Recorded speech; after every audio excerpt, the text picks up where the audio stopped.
ठीक है। प्रभु यीशु मसीह के नाम में आप सभी भाई बहनों का मसीह मंथन बैठक खरी शिक्षा में आप सबका स्वागत है। मैं आप सभी का भाई रामाशीष मसीह इस संगति के लिए आपका बहुत बहुत स्वागत है। तो आइए हम कुछ सीखेंगे। तो यहाँ पर जितने लोग आए हुए,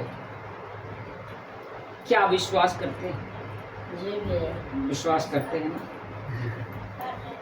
तो मैं आपके बीच में प्रतिदिन आता हूँ संगति में भी, और मंगलवार को भी मैं आ जाता हूँ।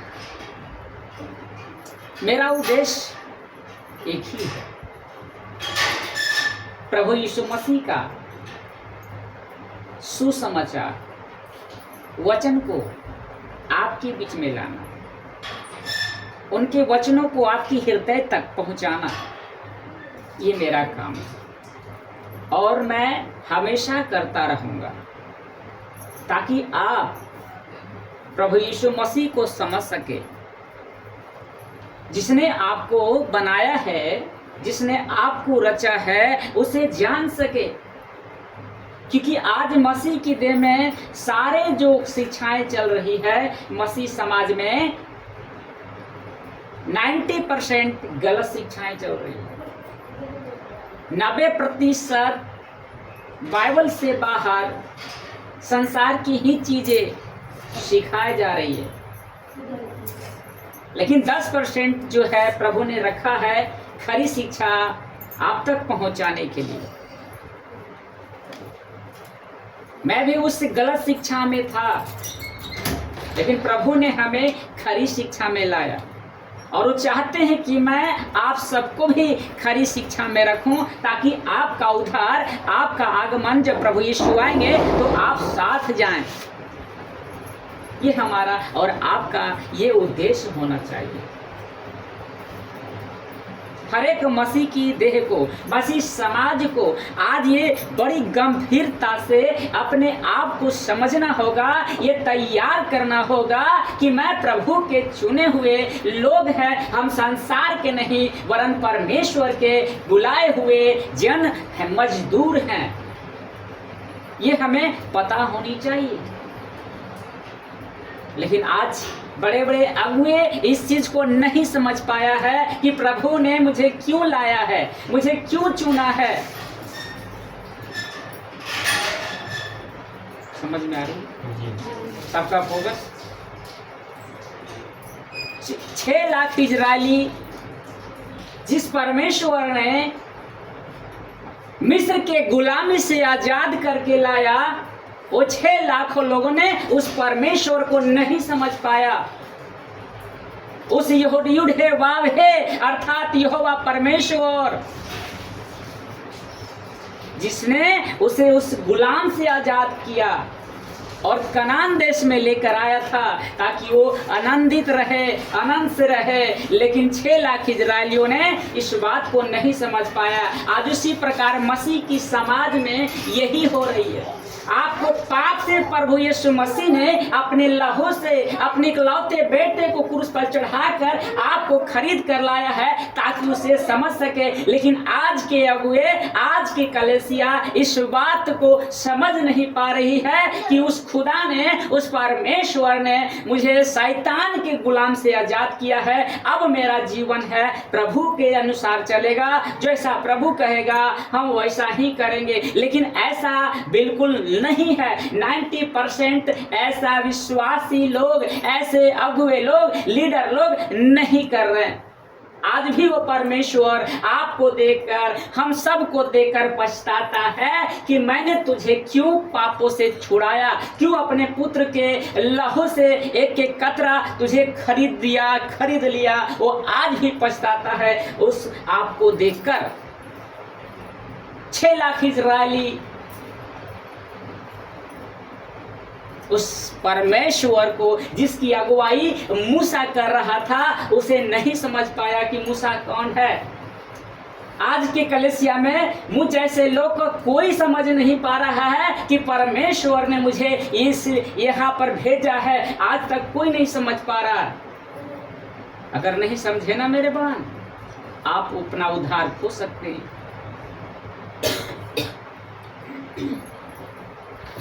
एक वचन पढ़ेंगे, पहला कुरिन्थी 10 अध्याय वचन 5। आज हमारा संदेश इसी पर होगा। पहला कुरिन्थी 10 अध्याय वचन 5। परंतु परमेश्वर उनमें के बहुतेरे से प्रसन्न न हुआ, इसलिए वे जंगल में ढेर हो गए। रिपीट कीजिए इसको। परंतु परमेश्वर उनमें के बहुतेरे से प्रसन्न न हुआ, इसलिए वे जंगल में ढेर हो गए। सुनिए, समझिए,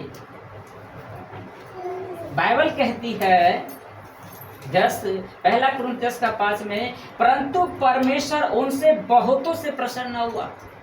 यानी 6 लाख इजरायली जो गुलामी में था, दासत्व में था, पीड़ाओं में था, जब परमेश्वर ने मूसा से कहा कि मूसा मैं देखा हूं उनकी पीड़ाओं को, उनके दर्द को, मूसा जाओ और उसे आजाद करो, मैं उसके लिए कनान देश रखता हूं। लेकिन जब वो गुलाम देश से आजाद हुआ तो वो क्या किया, ऐसे ऐसे काम करने लगे जिससे परमेश्वर प्रसन्न नहीं थे, खुश नहीं थे उन 6 लाख इजरायलियों से, क्योंकि वो गलत काम कर रहा था। मैं रखूंगा। वैसे वचन कहता है कि 10:5 में कि परंतु परमेश्वर से बहुतों से प्रसन्न न हुआ, इसलिए वे जंगल में ढेर हो गए, कनान देश नहीं पहुंचा। उसी राह में ढेर हो गए 6 लाख इजरायली। क्यों हुआ? परमेश्वर उनसे प्रसन्न क्यों नहीं है? आज आपसे परमेश्वर खुश क्यों नहीं है? क्योंकि आप भी वही कर रहे हैं, बुरा कर्म कर रहे हैं, बुरी चीजें कर रहे हैं, जिससे परमेश्वर आपका पर खुदा प्रसन्न नहीं है। आपके कामों को देखकर वो आज भी प्रसन्न नहीं है। 6 लाख इजरायलियों से परमेश्वर प्रसन्न नहीं था और वो नहीं जा पाया कनान देश। आज कलेसिया से परमेश्वर प्रसन्न नहीं है, आप नहीं जा पाओगे स्वर्ग। स्वर्ग बहुत दूर है। स्वर्ग ऐसा नहीं है टिकट, रेलवे टिकट का टिकट, प्लेटफॉर्म का टिकट है कि कोई भी कटाएगा चढ़ जाएगा। इतना आसान नहीं है स्वर्ग। स्वर्ग पर चढ़ना कोई खेल नहीं है। जब आपको परमेश्वर ने आजाद की है पापों से, श्रापों से, तो अब हमें उसके पीछे नहीं चलना है, हम उसका अपने जीवन में नहीं लागू करना है। लिखा है वचन में, क्या कारण है कि मिस्र से निकला हुआ सारे इजरायली सब के सब कनान देश में प्रवेश कर नहीं पाए और मार्ग में ही नष्ट हो गए? क्या कारण था? आज मसीह की देह में आज क्या हो गया? आज कारण क्या है? इस कारण को समझ लोगे ना तो आपको पता चलेगा कि ये कारण है जिसकी वजह से हम स्वर्ग नहीं जा पाएंगे।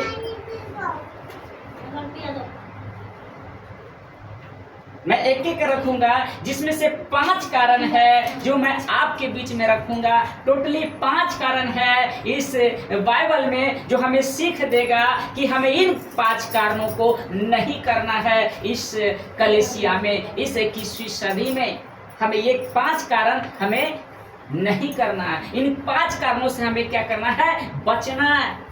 अगर नहीं बचोगे तो स्वर्ग प्रभु यीशु मसीह आते आते हम सब ढेर हो जाएंगे, हम सब नष्ट हो जाएंगे।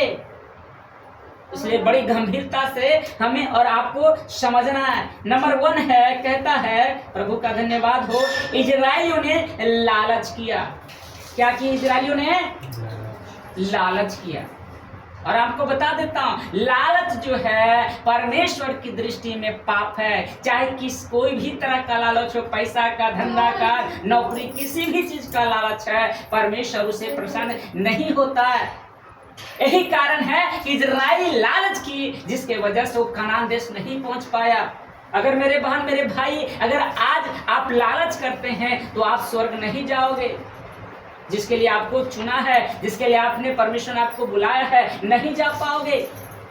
बड़ी गंभीरता से मसीह की देह को, मसीह की समाज को समझना होगा। ऐसे लीडर जो सत्संग के माध्यम से, चर्च के माध्यम से जो प्रीच करते हैं ना, उनको भी समझना होगा कि हमें लालच नहीं करना। सब पुलपिट पर खड़ा होता है और लालच की ही बातें करता है।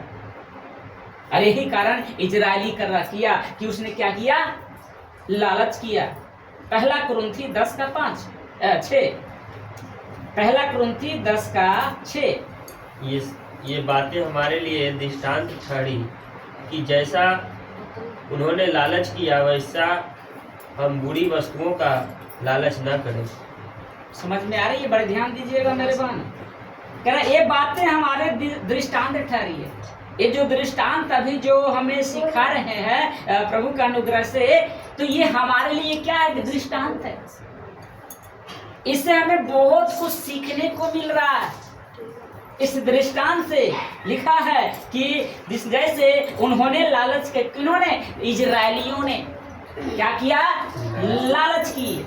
और लिखा है कि वैसे हम बुरी वस्तुओं को लालच ना करें। बुरी वस्तु, समझ रहे हैं ना? बुरी वस्तुओं का लालच हमें नहीं करना है। बुरी वस्तु क्या हो गया? सब समझ रहे हैं? बुरी वस्तु किसको कहते हैं? जी भैया। जो गलत है हमें उसको नहीं करना है। लालच से बचना है। कोई स्त्री का लालच करता है, कोई पुरुष का लालच करता है, कोई धन का लालच करता है। नाना प्रकार की चीजें हैं जो लालच करता है। आज मसीह की देह में, मसीह समाज को आपको लालच करना ही नहीं करना है। आज के बड़े बड़े अगुए क्या करता है? दशमांश के चक्कर में, ऐसा दशमांश का ऐसा चीज दिया कि उसके चक्कर में, लालच के चक्कर में उसने अपना उद्धार खो चुका है। बाइबल कहती है कि लालच न कर। लिखा कि वैसे ही बुरी वस्तुओं को लालच न करे। समझ में आ रहा है सभी को? इसलिए प्रभु कहता है, इसलिए हम बुरी वस्तु का लालच न करें। बुरी वस्तु जो परमेश्वर की दृष्टि में बुरा है, हमें उसे कदाचित करना ही नहीं है, चाहे वो लाभ ही क्यों हमारे लिए हो। वो हमारे लिए हानि है मेरे बहन। हमें उसका लालच नहीं करना है। गिनती की पुस्तक में देखेंगे 11 अध्याय वचन 4। गिनती की पुस्तक पुराना नियम में आपको मिलेगा। फिर जो मिली जुली भीड़ उनके साथ थी, वह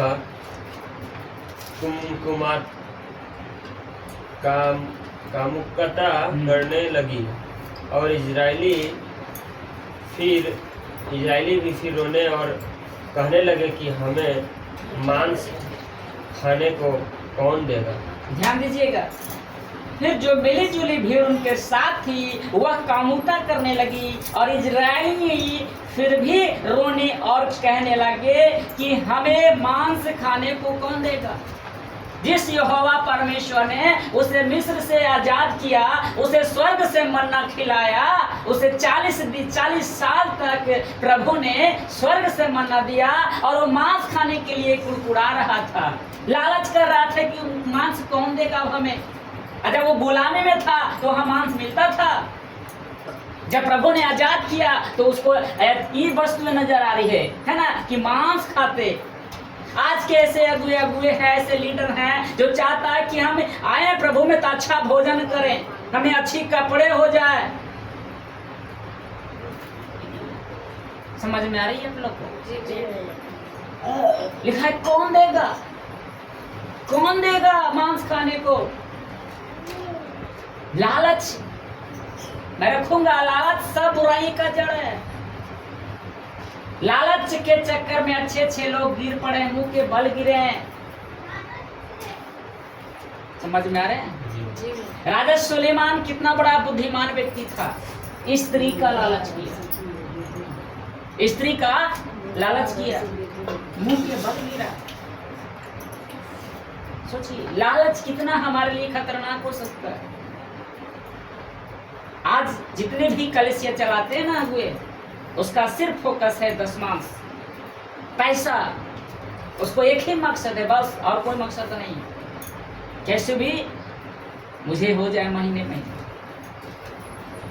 पहले तो और गड़बड़ियां थी, 10-10 हजार सत्संग चलाने का पैसा लिया करता था, 5,000 को इतना उतना।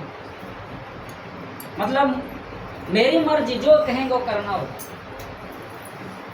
क्या लिखा है? इजरायली रोने और कहने लगे हमें मांस खाने को कौन देगा। समझ में आ रही? आज आपका उद्धार हो गया, आज प्रभु ने आपको लिया है तो आपको खाने के लिए नहीं देगा तो हम उस पर कुड़कुड़ाएंगे, उसको कहेंगे अब कौन देगा। हम कुड़कुड़ाएंगे, बोलेंगे, क्योंकि वो देने वाला परमेश्वर है। तो आज आपको और हमें इस बात को बड़ी गंभीरता से समझना होगा कि हम बुरी वस्तु को लालच ना करें। पहला तीमुथी 6 अध्याय वचन 10, पहला तीमुथी 6 अध्याय वचन 10 नया नियम में आपको मिलेगा। पहला तीमुथी 6 अध्याय वचन 10। क्योंकि रुपए का लोभ सब प्रकार की बुराइयों की जड़ है, जिसे प्राप्त करने का प्रयत्न करते हुए कितनों ने विश्वास से भटक कर अपने आप को नाना प्रकार के दुखों में छलनी बना लिया है। समझ में आ रही है आप लोग को क्या लिखा है? क्योंकि रुपये का लोभ सब प्रकार की बुराइयों का जड़ है। आज अभी क्या बोल रहे हैं? पैसे के चक्कर में आज सारा संसार इसके चक्कर में अपना ईमान बेच देता है, अपना जमीर बेच देता है। आज के अगुए अपना आत्मा को बेच दिया है थोड़े से लालच के दशमांश के लिए। आपसे झूठ बोल देता है।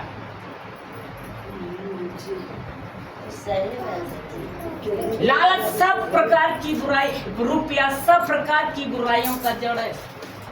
जो जो लालच किया देखे मुंह के बल गिरा है। मैं नहीं कहता, बाइबल कह रही है, लिखा है क्योंकि रुपये का लोभ सब प्रकार की बुराइयों का जड़ है, जिसे प्राप्त करने का यत्न करते हुए, मतलब हमें पाना है, चाहे कुछ भी करना पड़े, मुझे पैसा हो, बैंक बैलेंस हो, राजा बनो इस पृथ्वी पर। मेरे भाई राजा बनकर क्या करोगे? आए हो खाली और जाओगे खाली, क्या लेकर जाएगा? ईमान को तो मत बेच। प्रभु ने आपको छुड़ाया, पापों से आजाद किया है, लालच क्यों कर रहा है? प्रभु देगा ना? प्रभु नहीं देगा? रहने के लिए, खाने के लिए प्रभु नहीं देगा? हम क्यों लालच करें? क्यों रुपये के चक्कर में हम मसीह से झूठ बोले? लिखा है सब प्रकार की बुराइयों का जड़ है, जिसे प्राप्त करने का यत्न करते हुए बहुतों ने विश्वास से, लिखा क्या, विश्वास से भटक गया, परमेश्वर को भूल गया। 6 लाख इजरायली क्या किया? परमेश्वर जिसने उसको छुड़ाया उसे भूल गया। अरे मांस के लिए कुड़कुड़ा रहा है, लालच के लिए इधर उधर कर रहा है। अरे भाई परमेश्वर को जानता तब ना कौन है वो।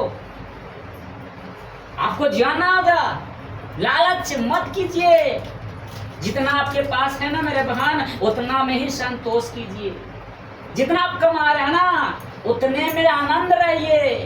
कभी भी लालच मत कीजिए, पैसे के चक्कर में झूठ मत बोलिए, किसी का हत्या मत कीजिए पैसे के लेन देन में, क्योंकि सब प्रकार की बुराई का जड़ है कि विश्वास, कितनों ने विश्वास बहुतों भटक गए हैं और अपने आप को नाना प्रकार के दुखों से छलने बना लिया, और पाप इतना दुख उसके जीवन में आ गया। किसका है? कैसे आया?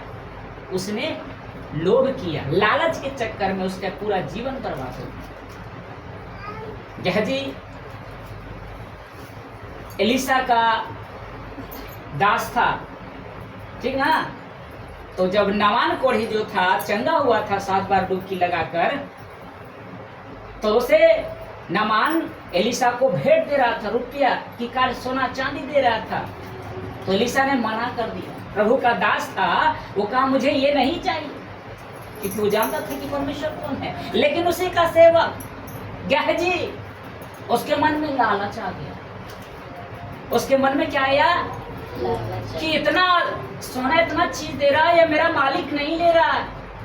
मेरा मुझे कहता तो भाई आसान से ले लेता, सब रख लेता। कैसा ये मेरा मालिक है, ये लेना नहीं चाह रहा और ना मुझे लेने दे रहा है। अरे तू नहीं ले रहा भाई तो हमको बोलता है किसको दे दो। बताइए कैसा मेरा मालिक है? लालच। पता है लालच के चक्कर में क्या होगा? नामान का जो कोढ़ी था, गेहजी को कोढ़ी हो गया और उसका पूरा परिवार को कोढ़ी हो गया। काहे ले? क्योंकि उसने लालच किया, उसने झूठ बोला। मेरे भाई मेरी बहन, लालच मत कीजिए। प्रभु में आए ना, लालच से बचिए। पैसे के चक्कर में ये काम मत कीजिए, नहीं तो आपका पूरा परिवार खतरे में आ सकता है। आप दुखों का बड़ा पढ़ाओ आपके ऊपर आ सकती है। लालच नहीं। जब मैं जाना कि लालच ऐसा है, मैंने दशमांश लेना छोड़ दिया। किसी से मैं दशमांश नहीं लेता हूं। कोई कह दे कि भैया आप दशमांश लेते हैं, कोई कह देगा? बोलिए, आप लोग में किसी कोई दशमांश देते हैं? नहीं। क्योंकि ये लालच है। हमें ये नहीं चाहिए, क्योंकि मेरा देने वाला परमेश्वर है। आपके थोड़े से दशमांश से क्या मेरा जीवन चल जाएगा?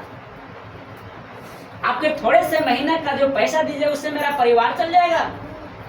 हम गद्दारी किससे करेंगे? उस खुदा से करेंगे, उस परमेश्वर से करेंगे। लालच, रुपया जो है सब प्रकार की बुराइयों का जड़ है। अगर लालच नहीं किया होता गहजी ना, उसका पूरा परिवार कोढ़ी नहीं होता। कोढ़ी क्यों बना? लालच की वजह से। इसलिए आपको और हमें इससे बचना है। इससे इजरायली जो हमें शिक्षा मिल रहा है, इससे हमें सीखना है कि हम ऐसा नहीं करेंगे। इससे कि स्विस्टरी में आगे रखूंगा मैं, देखिए क्या क्या किया उन लोगों ने, 6 लाख इजरायलियों ने। कैसा लग रहा है? सब लोग बताते जाएंगे। बहुत अच्छा भैया। बहुत अच्छा भैया। दूसरा है, इजरायलियों ने मूर्ति पूजा करने लगे। एक गंभीर समस्या है, आज आपको सीखना होगा, समझना होगा। मूर्ति पूजा आ गया ना? चलिए, महिमा है परमेश्वर।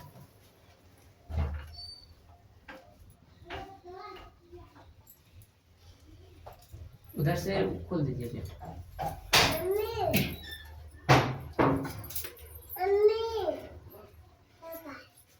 आ जाएगा, प्रभु का धन्यवाद है। लिखा है इजरायलियों ने मूर्ति पूजा करने लगे। क्या करने लगे? और मैं सबको बता देना चाहता हूँ, बुरा मत मानिएगा मेरे बहन मेरे भाई, ये उद्धार का सवाल है, ये आपके जीवन का सवाल है। मैं आपसे झूठ नहीं बोलूंगा, मैं आपसे कोई गद्दारी नहीं करूंगा मेरे भाई मेरी बहन। जो बोलूंगा सत्य बोलूंगा, क्योंकि हम सत्य के पुजारी हैं, हम सत्य के भक्त हैं, हम यीशु मसीह के भक्त हैं। हम आपसे कभी नहीं झूठ बोलेंगे।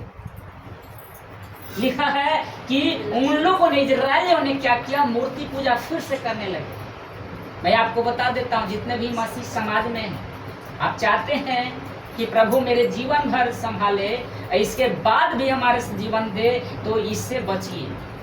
आपको बचना है। आप परमेश्वर के बेटा बेटी बन चुके हैं, इससे आपका कोई रिश्ता नहीं है, इससे मूर्ति पूजा से कोई नाता नहीं है आपका। इजरायलियों ने क्या किया कि लिखा है कि मूर्ति पूजा करने लगे। पढ़िए पहला कुरिन्थी 10:7। पहला कुरिन्थी 10:7। पहला कुरिन्थी 10:7। और न तुम मूर्त पूजने वाले बनो, जैसे कि उनमें से कितने बन गए थे। जैसा लिखा है कि लोग खाने पीने बैठे और खेलने कूदने उठे। सुनिए मेरे बहन मेरे भाई, लिखा है कि और न तुम मूर्ति पूजक बनो। मूर्ति पूजा जो सिर्फ पत्थर की आराधना करता है, उसी को ईश्वर मानता है कि यही मेरा ईश्वर है, यही मेरा जन्मदाता है, यही मेरा भगवान है। उस मूर्ति पूजा जो पत्थर है, उसकी आंखें तो होती है, क्या वो देखता है? बताएंगे सभी लोग। उसकी कान तो होती है, क्या वो सुनता है? उसके मुंह तो होते हैं, क्या वो जवाब देता है? लेकिन हम कहते ईश्वर है, यही हमारा भगवान है। उसको किसने बनाया? उसको बनाने वाला कौन है? मनुष्य है, और मनुष्य ही बनाता है, और मनुष्य उसे कहता है ये मेरा ईश्वर है। इजरायलियों ने ये गलती कर दिया, मूर्ति पूजा करने लग गया। आज बहुत सारे मसीह समाज है, मसीह में तो आ गया, लेकिन छोड़ ही नहीं रहा, वो भी आज भी मूर्ति पूजा कर रहा है। परमेश्वर इसे नफरत करता है, इससे आपको बचना है। लिखा है मूर्ति पूजक से बचे रहो।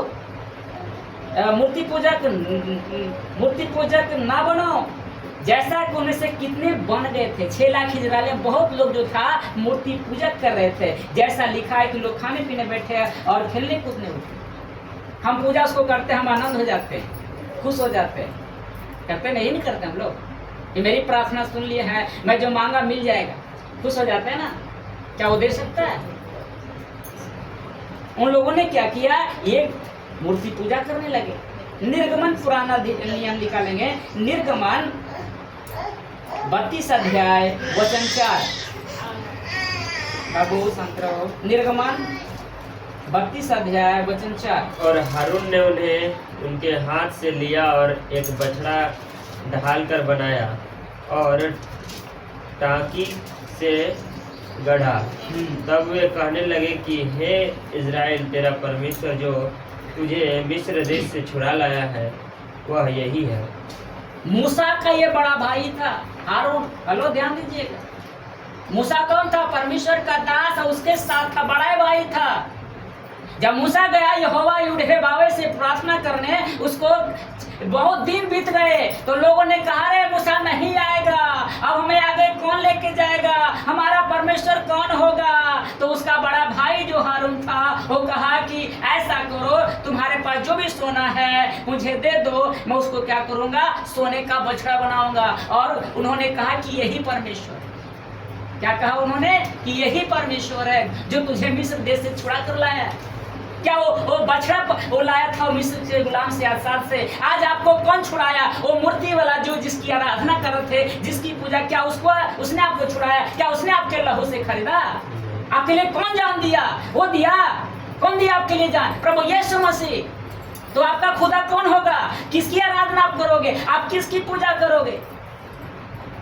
आपकी गलती नहीं है मेरे बहन, आपकी गलती नहीं है। उन लोग जो 6 लाख इजरायली था उसकी गलती नहीं था, गलती था मूसा का बड़ा भाई। हेलो, ध्यान दीजिएगा।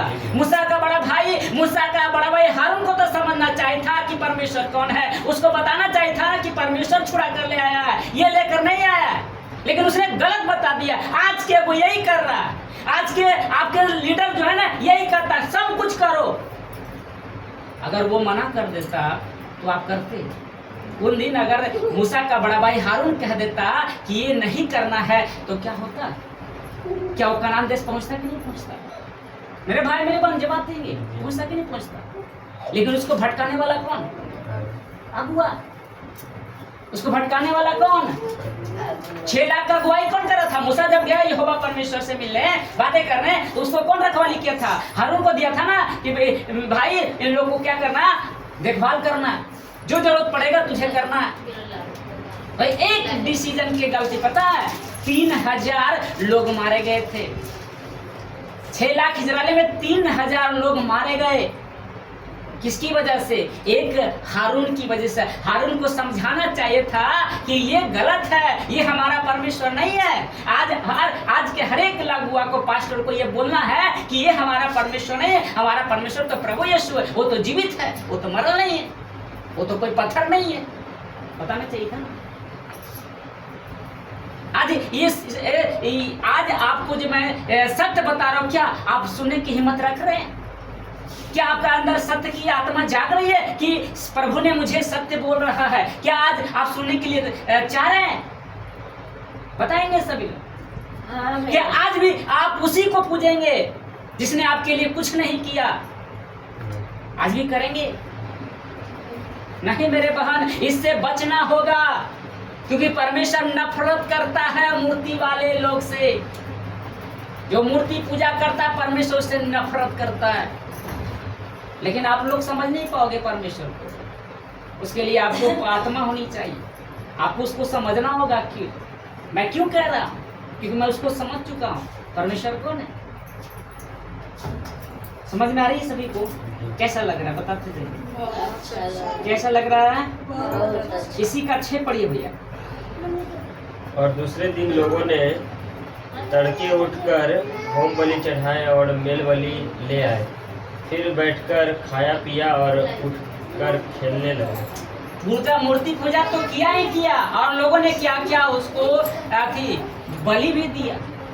उस मूर्ति बछड़ा, जो सोने का बछड़ा था ना, उसको आगे करके बछड़ा भी दिया, उसको काटा और बड़ा आनंद से लोगों ने खाया, बड़ा आनंद मनाए। सोचिए किसको दंडवत किया, वो बलि किसको दिया? सही, परमेश्वर बलि लेता है, परमेश्वर बलि लेता है। अरे परमेश्वर बलि नहीं लेता है, सिर्फ आप मुंह से धन्यवाद करोगे ना, खुदा उसी से प्रसन्न हो जाएगा मेरे भाई। उसके लिए बलि देने की जरूरत नहीं है।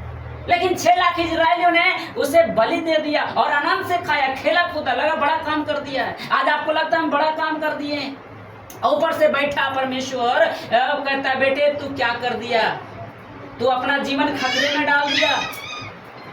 वो बैठा परमेश्वर आपको देख कर कह रहा तू तो अपने जीवन को ही बांध दिया है ये गलती करके। आज हर एक मसीह समाज के मैं उन अगुओं से कहना चाहता हूं कि आप क्यों कहते हो कि सब कुछ करो, धन्यवाद करो। अरे भाई उस वक्त आपको समझना कि मैं क्या बोल रहा हूं। एक आपकी एक गलती की वजह से पता पूरा कलेसिया खतरे में आ गया। 3 लाख मारा किसकी वजह से? उस हारून की वजह से ना, उस अगुए के वजह से ना। तो आज आपको बचना होगा। मैं आपके बीच में आ रहा हूँ, सत्य बोल रहा हूँ, हिम्मत रख रहा हूँ तो बोलता। मैं नहीं करता तो आपको मना कर रहा हूँ, मैं नहीं करता। मेरा पूरा परिवार करता है, घर में घर करता है, मेरी पत्नी नहीं करती है, लेकिन सब करता है। तो आप दूसरे को देखकर करेंगे नहीं, हम परमेश्वर को देखेंगे। हमारा जो परमेश्वर कहेगा हम वही करेंगे। बलि करके आनंद हुआ। इसी का 19 पढ़िए, 19 91 19 19 इसी का हाँ 32 का 19। देखिए कितना क्रोध हुआ, ध्यान दीजिएगा। छावनी के पास आते ही मूसा को वह बछड़ा और नाचना देख पड़ा। दिखाई तब मूसा का कोप भड़क उठा और उसने तख्तियों को अपने हाथों से पर्वत के नीचे पटक कर तोड़ डाला। अब जैसे जब यहोवा से मिलकर मूसा आया तो क्या देखा? 6 लाख इजरायलियों को और अपने बड़ा भाई हारून को देखा कि उसको दंडवत करके आनंद कर रहा है। तो उसका जो मूसा का जो कोप था भड़क उठा, गुस्से से वो दम अंदर हो गया मूसा कि तुम क्या कर दिया। मूसा करे बे भाई तूने क्या कर डाला, तूने खुदा से बैर ले लिया है। क्योंकि मूसा जानता था कि युड है बाबे परमेश्वर कौन है, वो कितना महान है, वो क्या कर सकता है। को भड़क उठा जब उसने ये गलती की। मैं कब सभी को आज सबका मैं क्यों बोल देता हूँ ऊपर, मेरा भी गुस्सा आ जाता है। आप लोग को देखते हैं ना तो मेरा भी क्रोध भड़क उठा है, इसलिए मैं बोल देता हूँ। तो लोग बोलता है काहे आप बोल देते हैं। और फिर मूसा को नहीं बोलना चाहिए था ना, मूसा को तो शांत रहना चाहिए कि करो कर रहा है करो तुम भैया, ऐसे नहीं होता है सेवा परमेश्वर का। अगर हम नहीं बोलेंगे तो कैसे जानेगा कि हम गलती किए हैं। एक्सेप्ट करिएगा ना कि मुझसे गलती हुई। लिखा मैं नहीं कर रहा, मैं पढ़ देता हूँ। छावनी के पास आते ही मूसा को वह बछड़ा जो सोने का बनाया था हारून और नाचना दिखाई पड़ा। उसको देखकर दंडवत कर रहा, खूब डांस कर रहा। मूसा देखकर भड़क उठा। तब मूसा का को भड़क उठा और उसने तख्तियों को अपने हाथों से पर्वत के नीचे पटक कर तोड़ डाला गुस्सा से। 10 आज्ञाएं जो लेकर आया था यहोवा परमेश्वर से, उसको तोड़ दिया। पटरी पर लिखा था ना, पत्थर पर तोड़ दिया। देखा कि इन लोगों ने कैसा पाप किया है, कितना बड़ा गुनाह किया है। मूर्ति पूजा सबसे बड़ा गुनाह है एक मसीह के लिए। अगर मसीह है तो ये नहीं करना, अगर नहीं मसीह है तो छोड़ दीजिए। आपको यही करना है तो मसीह में नहीं रहिए। बस ऐसे ही नरक मिलेगा, वैसे भी आपको दंड मिलेगा, कोई फायदा नहीं। मैं सच कह रहा हूँ। अगर आपको नहीं छूट रही है कि मेरे दादा परदादा सब कर रहा है मैं करूँगा, तो प्लीज आप प्रभु से निकल जाइए। नहीं आए प्रभु, झूठू झूठू आराधना मत कीजिए, झूठू दिखावा मत कीजिए। प्रभु धन्यवाद, जय मसीह की, या नमस्ते भैया, नमस्ते दीदी, ये झूठ है। ये मुंह से खाली आप बोल रहे, परमेश्वर देख रहा है कि तेरा आत्मा तो गंदा है, सिर्फ मुंह से तू बोल रहा है। और परमेश्वर अंदर को देखता है, बाहर को नहीं देखता है मेरे बहन। बाहर से कितना भी दिखा लोगे, खुदा जान लेगा तू कौन है। वो अंदर को देखता है। अंदर साफ रखिए, अंदर आत्मा जो परमेश्वर ने दी उसको सुथरा रखिए, आत्मा को शुद्ध रखिए ना, सब कुछ ठीक हो जाएगा। चेहरा कैसा भी रहे ना, खुदा देखता है कि तू सुंदर है। कैसा लग रहा है? बहुत अच्छा। सब लोग बताएंगे। समझ में आ रही है? कुछ सीख रहे हैं? कुछ करेंगे सीख करके कि फिर गलतियां करेंगे? इसलिए हम कभी भी मूर्ति पूजक न बनेंगे। पहला कुरिन्थी 10:7 हम पढ़ लिए थे। कुलुस्सियों 3:5 पढ़िए। कुलुस्सियों 3:5 नया नियम में आपको मिलेगा। कुलुस्सियों 3:5। जो लोग पहली बार मेरा वचन सुन रहे हैं, कैसा लगा आप लोग को? बहुत अच्छा। आप लोग पहली बार में सुन रहे हैं, कैसा लग रहा है? कुछ अंदर तक जा रहे हैं? इसलिए अपने उन अंगों को मार डालो जो पृथ्वी पर है, हाँ, बैठिए। अर्थात व्यभिचार, अशुद्धता, दुष्ट कामना, बुरी लालसा और लोभ को जो मूर्ति पूजा के बराबर है। इसको बढ़िया से रिपीट कीजिए, बहुत ही मसीह समाज के लिए बहुत जरूरी है ये वचन 3:5। इसलिए अपने उन अंगों को मार डालो ध्यान जो दीजिएगा। पृथ्वी पर है, अर्थात व्यभिचार, अशुद्धता, दुष्ट कामना, बुरी लालसा और लोभ को जो मूर्ति पूजा के बराबर है। देखिए पौलुस से कुलुस्सियों की पत्री में क्या कहता है। प्रभु का सेवक आपके बीच में इस पत्री के माध्यम से बात कर रहा है। कहता है इसलिए अपने उन अंगों को मार डालो जो आपके शरीर में गलत करता है ना। पौलुस कहता है मार डाल।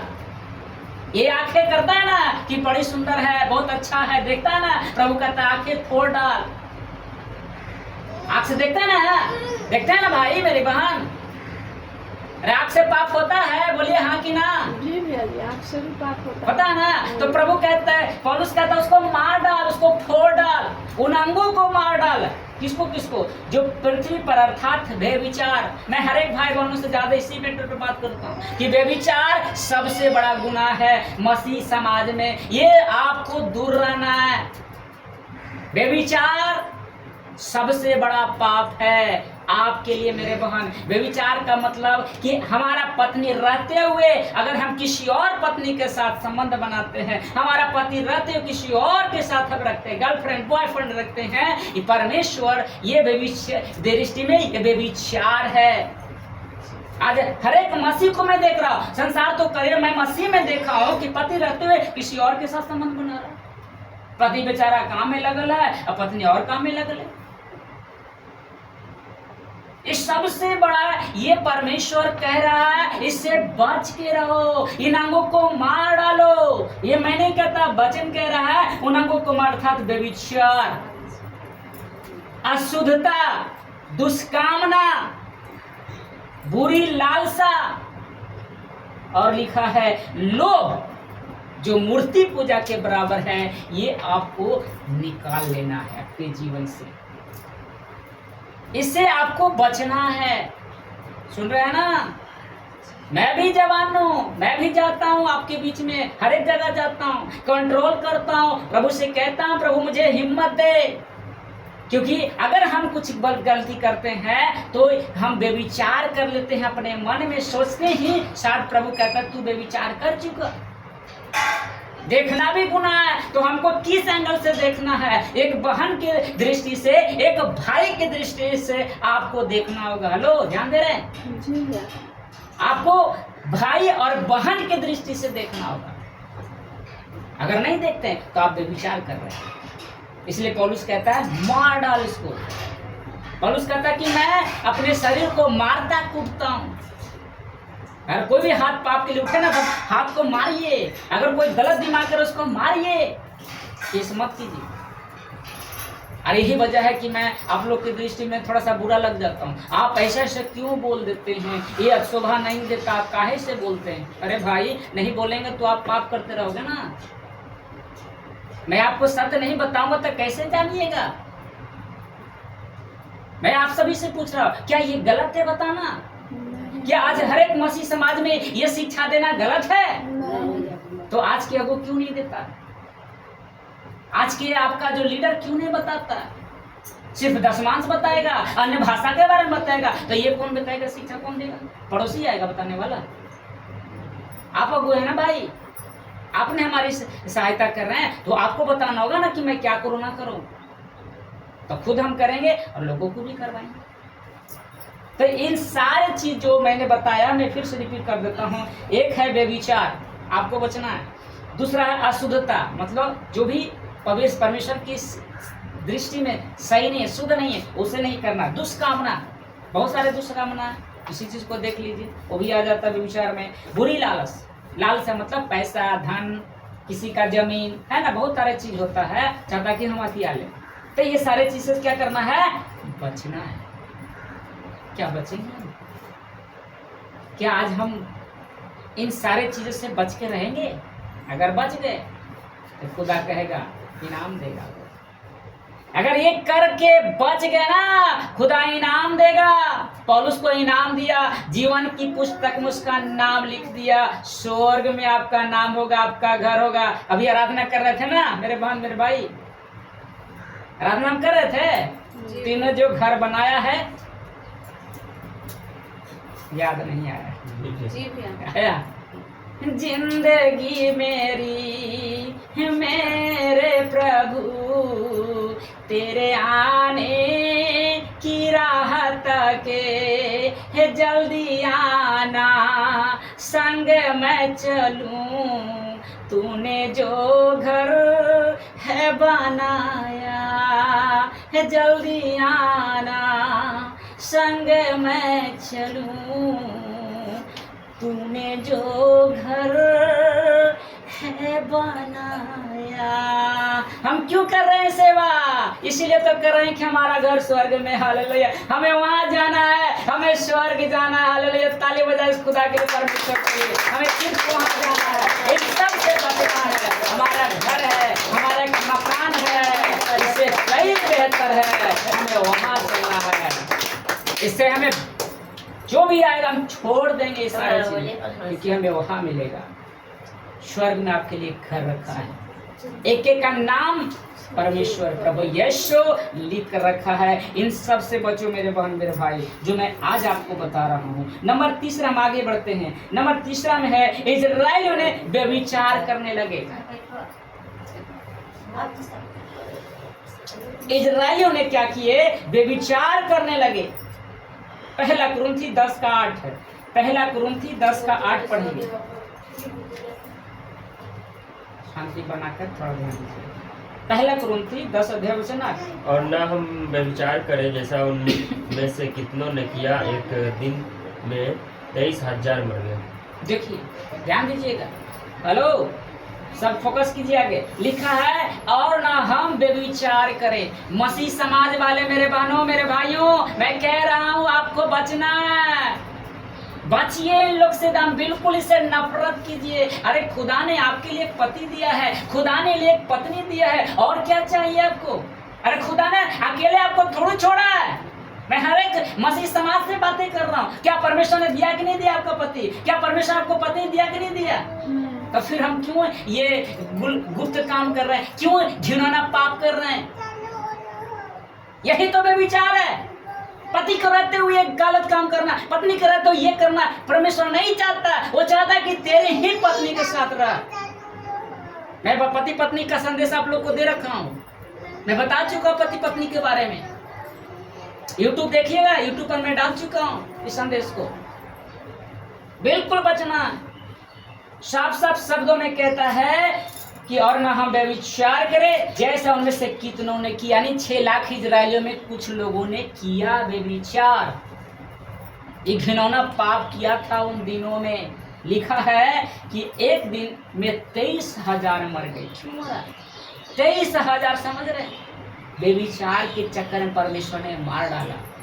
जब व्यभिचार करेगा, पति पत्नी करते हो, अगर गलत संबंध बनाओगे ना, प्रभु में आने के बाद भी परमेश्वर नहीं बख्शेगा, दंड देगा, दंड देगा, दंड देगा। एकदम खबरदार हो जाइए, सावधान हो जाइए कि प्रभु मैं ये गलत नहीं करूंगा। ऑफर देगा शैतान, लूसीफर ऑफर ही ऑफर देता है। हेलो, ध्यान दीजिएगा।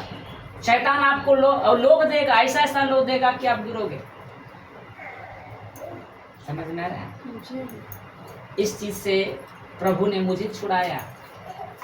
आप सोच नहीं सकते, ऐसा हुआ है। और हमने क्या किया, हियाव के साथ, विश्वास के साथ मैंने शैतान को हराया, मैंने दुष्ट को हरा दिया।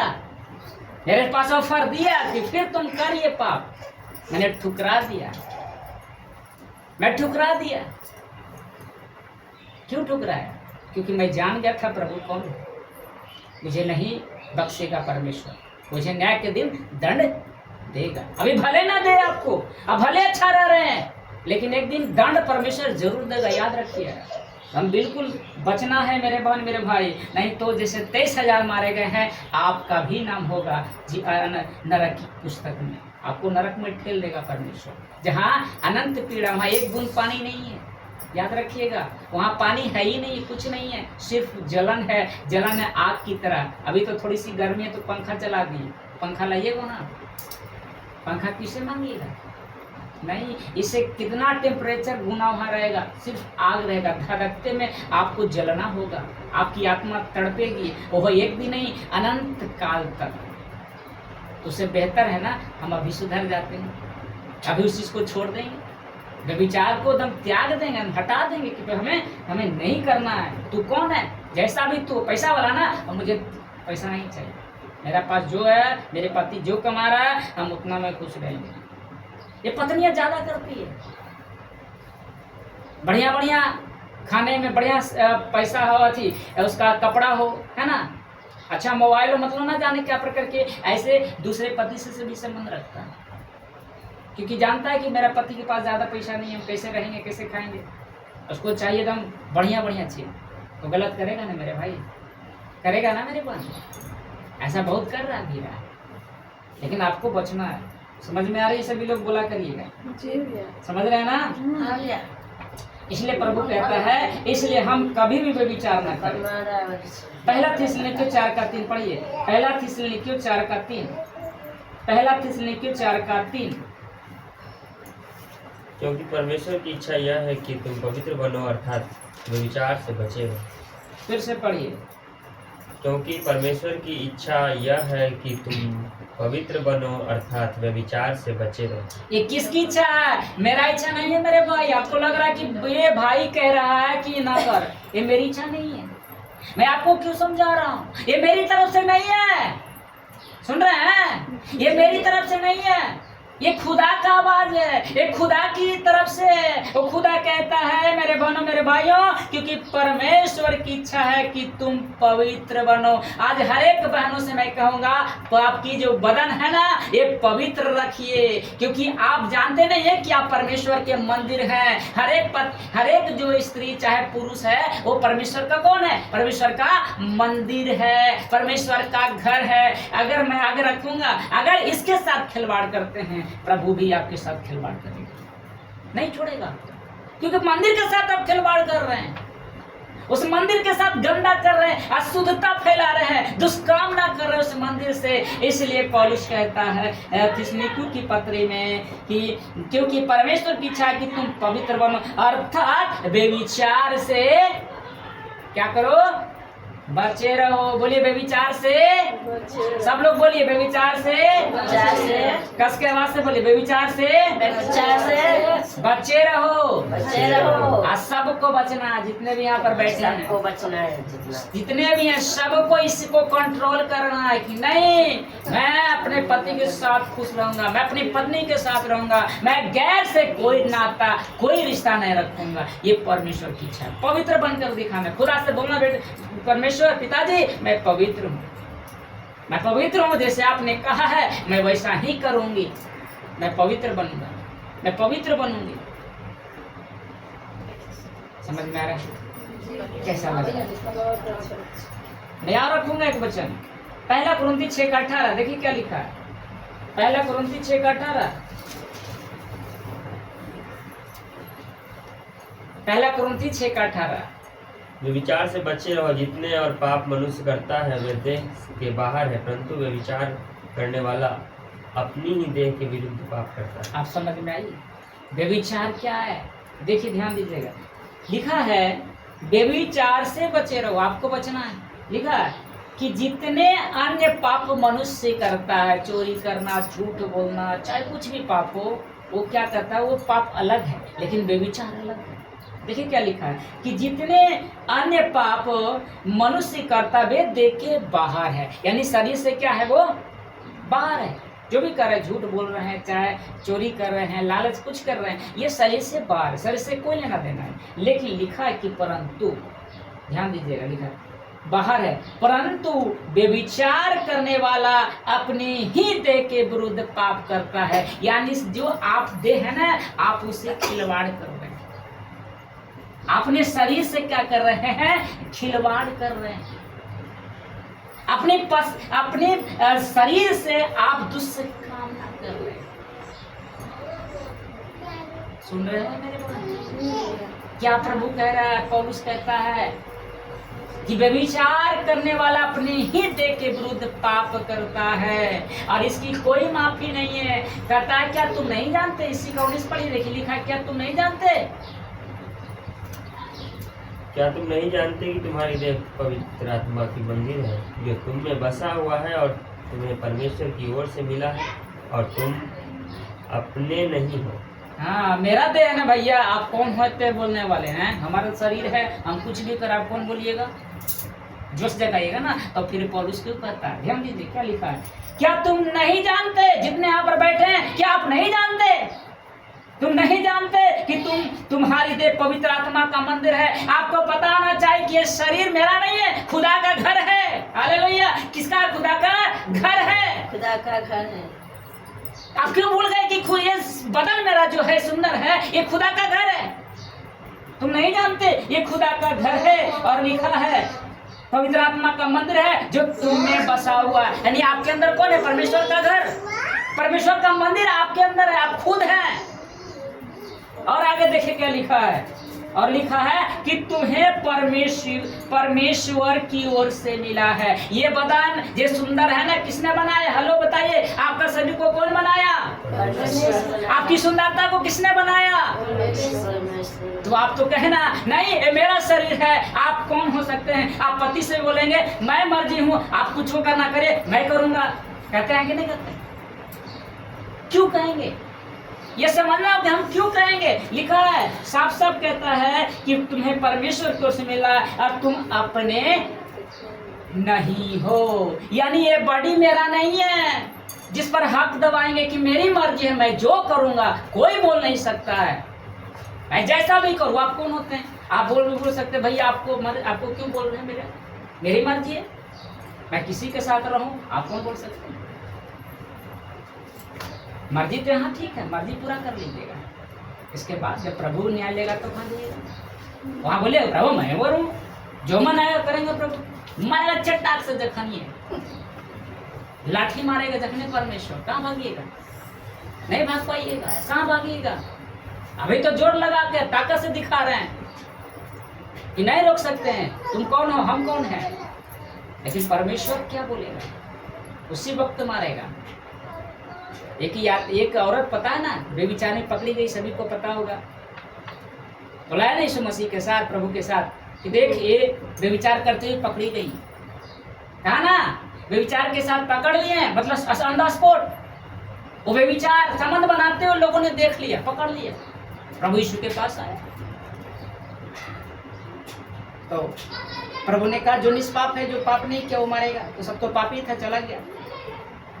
तो प्रभु यीशु मसीह बोला कि मैं भी तुझे माफ कर दूंगा, तो उन्हें वार्निंग दिया ना कि फिर से ये मत करना, फिर से बेविचार नहीं करना।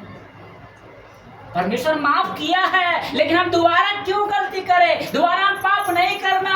परमेश्वर नफरत करता है ऐसे बेटा बेटी से कि वो उसकी मर्जी क्यों नहीं मान रहा है। प्रभु ने माफ कर दिया, हमने जो गुनाह किए थे ना, प्रभु ने माफ कर दिया। एक बार कहते हैं चाहे कितना भी बड़ा गुनाह था वो माफ कर दिया है, लेकिन अब हमें पाप नहीं करना है मेरे भाई, जैसा भी हो हम उसी में रखना, हमें पाप नहीं करना, इस देश से खिलवाड़ नहीं करना है चंद रुपयों के लिए, ठीक है ना। रुपया साथ नहीं जाने वाला, दुनिया की हर ख्वाहिश आपको उधार नहीं दिला सकता है। दुख सह लीजिए, एक ही साड़ी पहनिए महीने भर, कोई दिक्कत नहीं है मेरे बहन, कोई दिक्कत नहीं है, मत एक गलत मत काम कीजिए, ये दम बिल्कुल दम मत कीजिए, मैं वार्निंग दे रहा हूँ, इससे बचना है, चाहे वो पुरुष हो चाहे स्त्री हो, आपको इससे बचना ही होगा, वरना वो जब उसका को भड़केगा आप नहीं बचोगे, नहीं बचोगे। कैसा लग रहा है मेरे भाई, बताते जाएंगे। बहुत अच्छा भैया। कितना टाइम देखना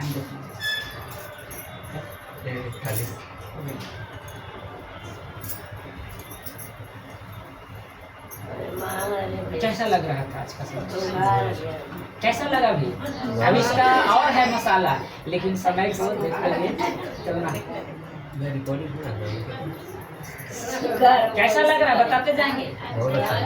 चलिए, गॉड ब्लेस, प्रभु आप सबको बहुत बहुत आशीष दे।